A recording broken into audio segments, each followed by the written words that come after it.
Hey, I'm Sapphire. Want to hear something scary?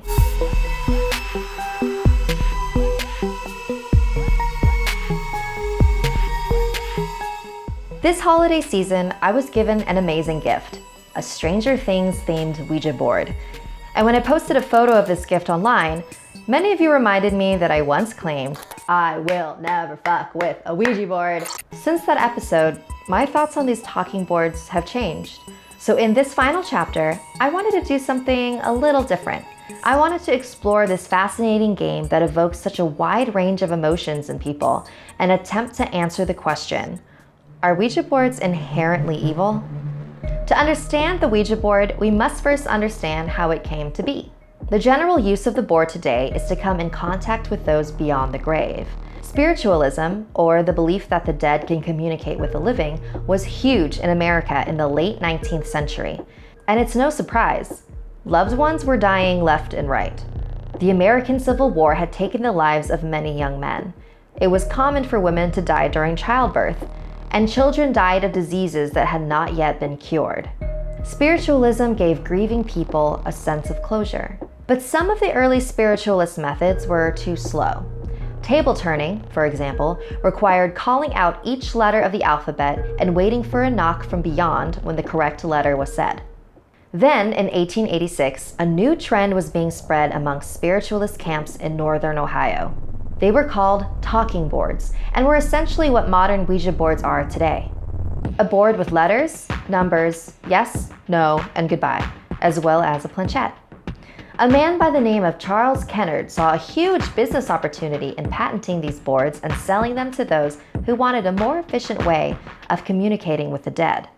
Many people believe that the word Ouija was a combination of the French and German words for yes, but it was actually a word that came up during a seance. In 1890, Charles gathered a group of investors to help brainstorm ideas for what to call their product. One of these investors was Elijah Bond, who had brought along his sister-in-law, Helen Peters. Helen was an intelligent woman who also happened to be a strong medium. Why don't we ask the board what it wants to be called? She suggested. They placed their fingers on the planchette and it spelled out O-U-I-J-A. They then asked the board, what does that mean? Good luck. Charles went to apply for a patent, but in order to gain one, he had to prove that the board actually worked. So he brought along Elijah and Helen, who had never met the patent officer before. If the spirits can tell you my last name, then I will give you a patent, the officer said. So they placed their fingers on the planchette and spelled out his last name. The officer was stunned. Whether or not Elijah and Helen actually knew his name before the seance didn't matter. They were still awarded their patent in 1891. Although the patent never explained how it worked, just that it did. And the mysterious quality of the Ouija board only made them sell better.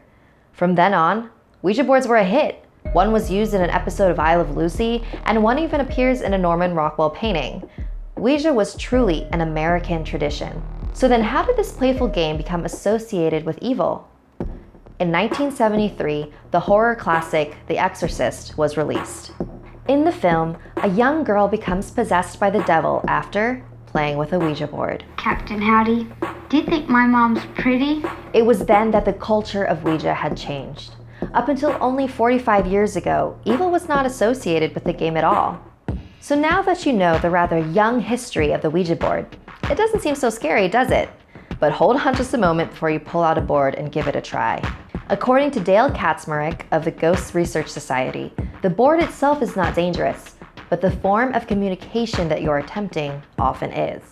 The most dangerous mistake that users make is asking the spirits in the room for a sign of proof that they are there. By doing so, you are inviting them into the physical world. Who knows what may happen afterward? Of course, this is if you believe in the presence of spirits in the first place. To be afraid of a Ouija board, or any summoning device for that matter, it means that you acknowledge the existence of spirits and demons, that you believe it can open a portal to another dimension. But even if you don't believe in spirits, there is actually something pretty magical that happens when using a Ouija board. In a recent study from the University of British Columbia Visual Cognition Lab, subjects were asked a number of yes or no trivia questions. On average, their accuracy was 50%. Then, the subjects were given a Ouija board and told that they were moving the planchette along with someone in another room, which they weren't. Their accuracy increased to 65%. Dr. Sid Fells, one of the researchers, hypothesized that the boards were allowing the participants to access knowledge they weren't even consciously aware they had.